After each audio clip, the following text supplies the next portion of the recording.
마가복음 13장 1절과 2절 두 절을 보겠습니다. 예수께서 성전에서 나가실 때에 제자 중 하나가 이르되 선생님이여 보소서 이 돌들이 어떠하며 이 건물들이 어떠하나 하나이까.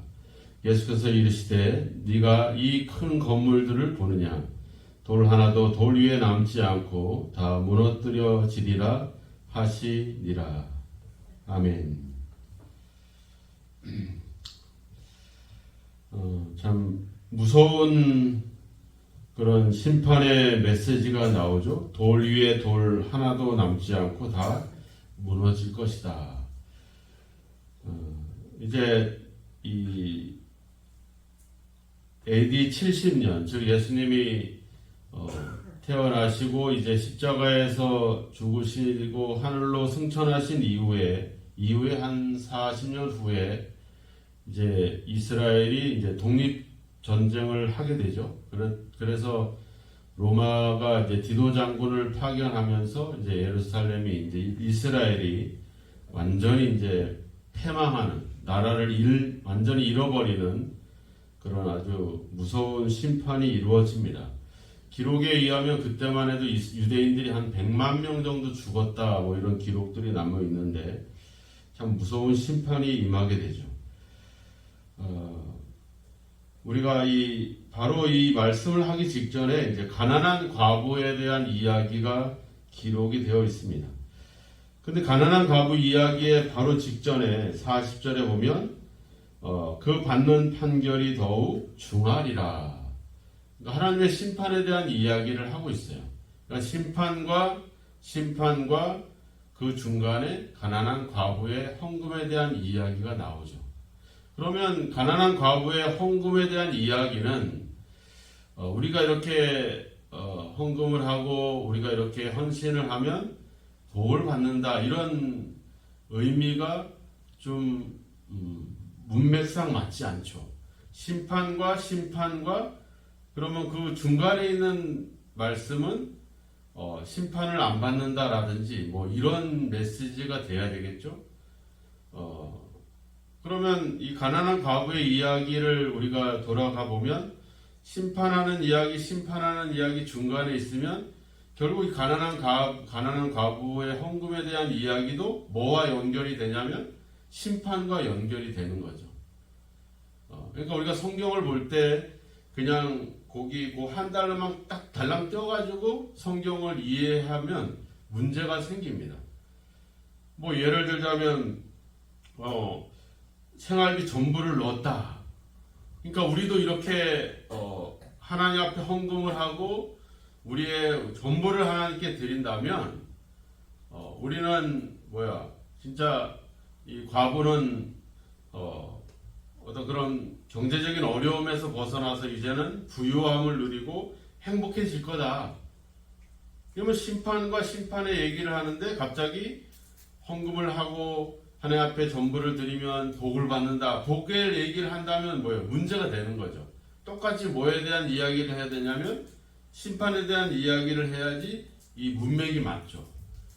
그러니까 이단들이 하는 일들을 보면 이제 이것저것 섞어가지고 이제 얘기를 하기 때문에 전체적인 흐름을 보기보다는 거기에 필요한 자기들의 주장에 필요한 이야기를 그렇게 해석을 해 나가는 거죠. 자, 유대인들에게 과부 이야기 중에 가장 유명한 이야기가 사렙다 과부 이야기입니다. 열왕기상 17장에 가보면 엘리야가 그 기근이 심할 때 어느 집을 방문했는데 어떤 가난한 과부가 마지막 남은 가루와 기름으로 떡을 해먹고 자기 아들과 함께 이제 죽음을 준비하고 있었잖아요. 그죠? 그럴 때 엘리야가 뭐라 그래요? 나를 위해서 먼저 떡을 만들어라. 이 여인은 어차피 내가 먹고 죽으나 남을 주고 죽으나 똑같으니까 엘리야를 위해서 그걸 만들어서 주죠. 근데 어떤 복을 받아요? 그 기근 속에서도 밀가루와 기름이 계속 풍성한 그런 복을 받잖아요. 그러면 그런 구약의 이야기를 가지고 서기관들이나 대제사장들이나 이런 사람들에게 뭐라고 이야기하겠어요? 너희들도 이런 고난에 있지만 생활비가 하루하루 생활비를 가지고 생활해야 되는 어려움이 있지만 사랍다 과부처럼 하나님께 헌신을 하면 복을 받을 거야. 니들 평생의 기름과 밀가루가 마르지 않을 거야. 아, 그래요? 그걸 믿고서 이제 이 여인처럼 생활비 전부를 드리는 거죠. 전부 다. 우리가 이단에 빠지고 잘못된 신앙에 빠지는 사람들 보면 그렇잖아요. 자기의 재산을 갖다가 모든 걸 갖다가 바치잖아요. 우리는 그게 좋은 믿음이다 이렇게 얘기를 하잖아요. 그죠? 근데 솔직히 생각해 보세요. 뭐 교회 와서 막 1,000만 원, 2,000만 원, 막 1억씩 막 헌금을 하는 사람이 있고 맨날 와서 뭐 폐지 줍고 막 이러면서 거기서 번 돈 몇천 원 하는 사람하고 우리는 누구를 봐요? 그런 폐지 주어서 하는 그런 가난한 과부를 보지 않죠. 그 엄청난 헌금을 하는 사람 보면서 야, 이 사람 참 뭔 일이 있어서 이렇게 헌금 거기에 막 감동을 받는데 1,000원, 2,000원에 감동을 받지 않죠. 그래서 막 어떤 분들은 그러잖아요. 1,000원짜리 2,000원짜리 하지 말고 모아놨다가 10,000원씩 해라. 이런 식으로 막 얘기를 하잖아요. 그러니까 그런 얘기들을 여기서 가난한 과부의 이야기를 하게 되면 어때요? 이게 성경의 흐름상 맞지 않는 해석이 된다는 거죠. 결국 그런 해석을 통해서 가난한 과부의 가산을 착취해가지고 그래서 만들어진 것이 뭐예요? 그게 바로 성전이죠. 하나님의 은혜와 뜻과 제사와 예배로 만들어진 성전이 아니라 성경적인 것들, 성경과 신앙을 이용해서 사람들을 경제적으로 착취하는, 우리가 보면 권력가들은 힘으로 뭐 세금을 가지고 착취를 하지만 종교는 그렇지 않잖아요. 종교는 아주 교묘합니다. 종교는 아주 사람들의 어떤 물질의 뿐만 아니라 그 마음까지 빼앗겨 버려요. 그러니까 이 종교적인 착취는 더 심한 거죠. 이들이 지금 그런 짓들을 하고 있는 것이잖아요. 그죠? 우리가 제자들이 지금까지 계속 와서 얘기하는 게 뭐예요? 서로 첫째, 서로 으뜸, 서로 제일 높은 자리에 앉으려고 그 얘기를 하고 있는 거잖아요. 서기관도 와가지고 첫째 되는 계명이 뭡니까? 하나님의 말씀과 계명은 무슨 의미가 있겠습니까? 이게 아니라 여러 가지 중에 최고의 계명이 뭡니까? 당신의 가진 그 권세는 누가 준 거냐? 뭐 이런 첫째, 으뜸, 최고, 더 높은 자리, 누가 더 크냐? 이런 싸움 속에, 이런 관심 속에 있는데 여기서 가난한 과부가 헌금을 했는데 이 여인은 복을 받을 거다. 이런 얘기가 이 흐름상 전혀 맞지 않는다는 얘기죠. 이게 이 여인이 자발적으로 기쁨으로 감사함으로 하나님께 드리는 것들이라고 하면 뭐 너무나도 큰 가치가 있지만 지금 이 이야기는 어떻게 보면은 이 성전이 무너질 것이라고 하는 이 심판의 속에서 나오는 어떻게 보면 좀 한탄이 어린 그런 어떤 말씀이다 이렇게 볼 수 있습니다. 가난한 과부가 생활비 전부를 드려야 될 만큼 돼버린 이 성전. 그것이 그렇게 그들의 가산을 삼켜버리는 이 성전. 말씀을 이용하고 신앙을 이용해서 사람들을 경제적으로 착취하고 그들에게 세상에서 부유함과 성공을 이야기하면서 이런 기복적인 신앙을 이야기하면서 하나님의 본래의 의미와 뜻을 퇴색해버리고 성전의 비대함과 어떤 목회자의 어떤 그런 부유함을 위해서 성도들을 착취하는 이런 현실들, 그런 성전, 그런 교회가 과연 존재할 수 있겠느냐? 무너질 수밖에 없는 거죠. 성전이 문제가 아니라 왜? 그 성전을 이용해서 강도의 소굴로 만들어버린 그런 강도들, 그런 율법학자, 서기관, 대제사장이 아니라 목사들, 이게 아니라 강도들이 돼버린 그런 곳, 그리고 그런 기도하는 곳이 아니라 소굴이 돼버린, 시장바닥이 돼버린 그런 교회, 그런 성전, 존재할 수 없죠. 무너질 수밖에 없는 것이죠. 그리고 우리가 여기서 봤을 때 그런 모습들, 우리가 예수님이 어떤 계명이 첫째냐 둘째가 중요한 게 아니라 사랑해라 이러잖아요. 사랑해라. 그리고 그 사랑을 자신이 말로 하지 않고 자신이 십자가의 죽음을 통해서 그 사랑을 보여주잖아요. 우리가 하나님은 천지를 창조할 때 말로 창조를 했잖아. 빛이 있으라, 땅이 있으라, 뭐 나무가 있어라 말씀으로 하지만 예수님이 와서는 말씀으로 하지 않잖아요. 자기가 삶을 통해서 행동을 통해서 그들의 구원을 위해서 자신을 희생해 가죠. 그러니까 이런 맥락 속에서 우리가 흐름을 봐야 된다라고 하는 거죠. 그래서 구약의 시대는 율법 시대입니다. 그러니까 사람이 어떤 행동하고 순종하는 것이 중요해요. 그러니까 사렙다 과부가 자기가 마지막 남은 양식을 그 선지자를 위해서 줄 때, 그때 그 엘리야 선지자도 뭐 자기가 자기 끼니를 채우려고 하는 게 아니잖아요. 하나님의 뜻을 전하기 위해서 그 여인에게 그런 메시지를 하는 겁니다. 순종할 때 복을 받는다. 하나님의 계명을 지키는 자는 천대까지 복을 받는다. 이건 구약 율법의 개념이죠. 근데 예수님의 시대에 와서는 어떤 우리의 율법의 행위냐 어떤 행동으로 구원받는 게 아니라 은혜로 구원을 받죠. 믿음으로 구원을 받고 우리가 그래서 하나님의 선물이다 이렇게 표현을 했잖아요. 그러니까 이 과부의 이 여인의 행동처럼 우리가 모든 것을 우리가 드림으로 인해서 복을 받는 이런 행위에 근거하는 해석은 예수님 시대에는 잘못된 해석이다. 어디든지 어디 가서 이 가난한 과부의 얘기를 들으면서 이렇게 헌신하면 복을 받는다. 이렇게 자신의 전부를 드리면 하나님이 만배로 갚아줄 것이다.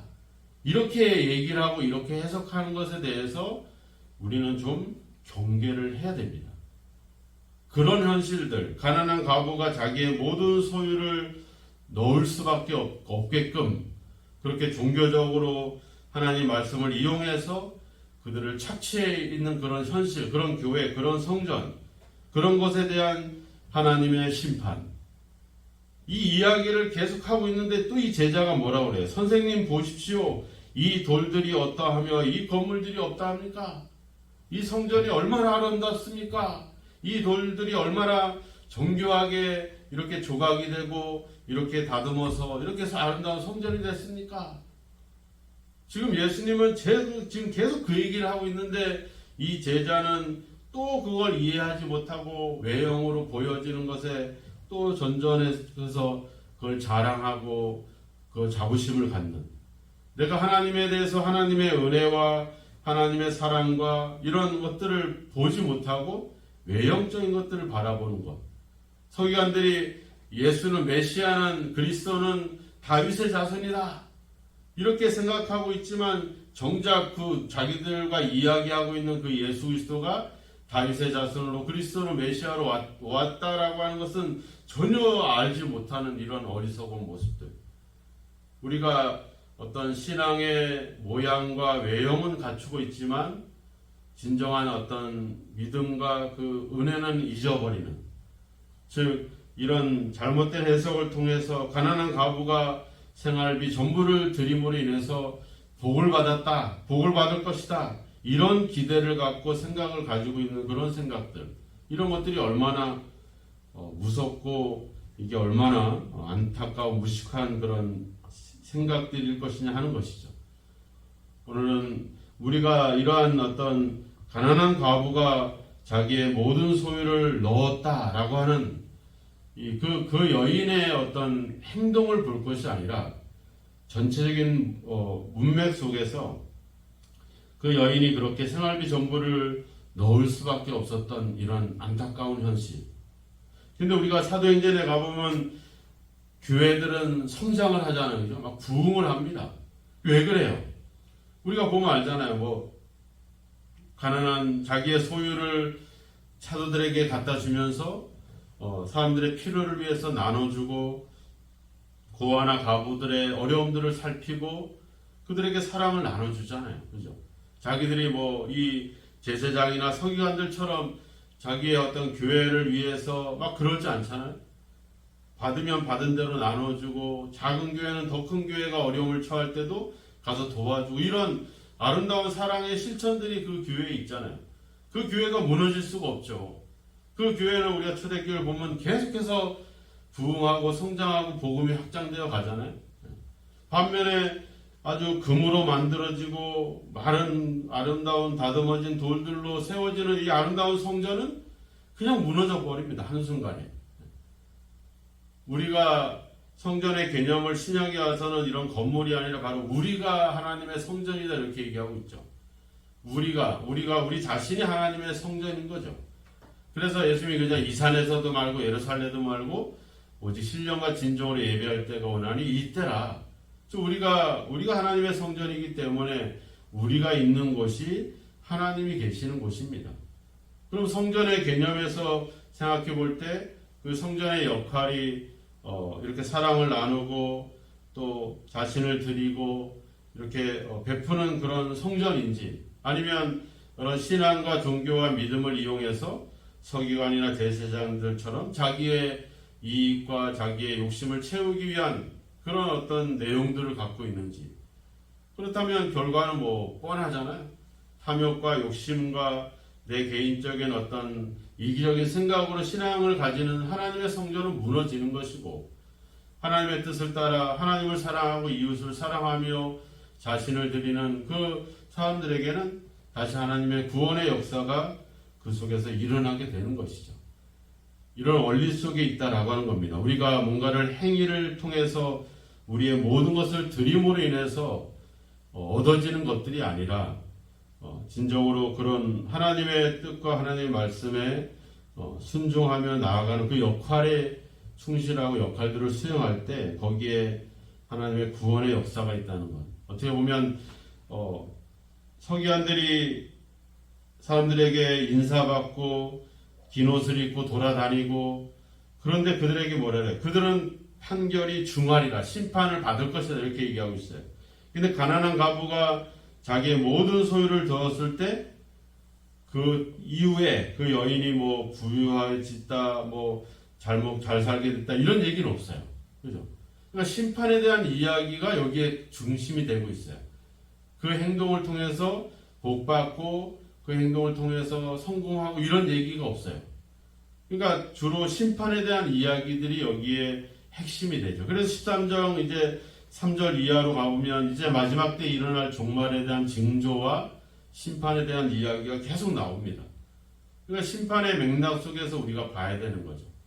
우리는 어떻게 보면 복받기 위해서 우리가 어떻게 보면 신앙생활을 하는 게 아니라 하나님의 심판과 이제 다가올 예수님의 재림을 준비해가는 그런 어떤 자세로서 우리가 다시 전환해야 되지 않겠나 이런 생각들을 갖는 겁니다.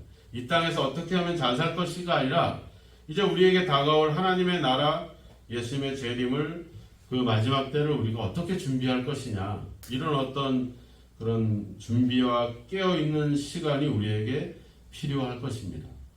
두렛돈을 드렸던 가난한 과부의 어떤 행동을 볼 것이 아니라 맥락 속에서는 하나님의 심판에 대한 이야기를 하고 있음을 바라보면서 우리도 날마다 첫째가 되고 성공하고 이기적인 생각에 사로잡힐 때 거긴 결국 심판이 다가올 수밖에 없다라고 하는 사실. 하지만 하나님의 구원과 하나님의 그 예수님의 예수님이 자신을 십자가에 드렸던 그 예수님을 생각해 본다면 그 은혜를 입은 우리로서는 우리가 드려서 복을 받는 게 아니라 그냥 그 은혜에 감사해서 그 은혜에 우리가 그 뜻을 따라 우리도 온전히 순종해 나가는 것, 그것이, 그리고 그 결과는 하나님께 맡기는 삶을 살아가는 것, 이것이 우리에게 필요할 것입니다. 오늘 우리가 하나님께 어떻게 헌신할 것이냐, 그래서 어떻게 복을 받을 것이냐는 개념이 아니라 우리에게 다가올 하나님의 나라에 대해서 우리는 과연 하나님의 성전으로서의 역할과 어떤 그런 모습을 회복하고 그런 바른 성전의 기능들을 내가 하고 있는가 하는 우리의 모습들을 한번 돌아볼 수 있는 그런 기회가 되었으면 좋겠습니다. 아름답게 또 아무리 크다 튼튼하게 지어진 건물이라 할지라도 하나님의 심판 앞에는 다 무너질 수밖에 없습니다. 여러분들이 세워가는 믿음, 여러분들이 세워가는 하나님의 성전이 여러분 자신이 무너지는 성전이 아니라 하나님께 영광이 되는 그런 성전이 될 수 있도록 신앙의 모양이 아니라 신앙의 내용을 채워가고 또 그 은혜에 감사하면서 예수님이 자신을 드렸던 것처럼 우리도 그 하나님을 위해서 우리 자신을 드릴 수 있는 그런 진정한 신앙의 삶이 오늘도 저와 여러분에게 계속되어지기를 주님의 이름으로 축원합니다.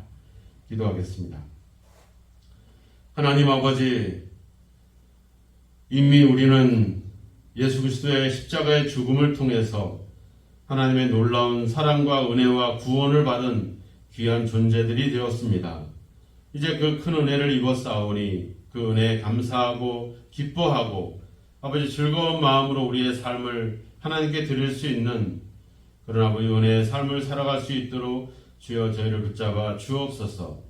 제사장들이나 서기관들처럼 이 신앙과 종교를 이용하여 개인의 이익과 개인의 안위함을 추구하고자 하는 그런 어리석은 생각들을 아버지 그런 모습들을 회개하게 하시고 이제 하나님의 성령이 거하는 하나님의 성전인 우리의 인생이 우리의 삶이 참으로 무너지는 성전이 아니라 하나님께서 기뻐하시는 성전이 될 수 있도록 오늘도 우리 자신을 주님과 같이 주님께 드리면서 또 그렇게 믿음으로 감사함으로 살아갈 수 있는 삶이 되게 하여 주옵소서.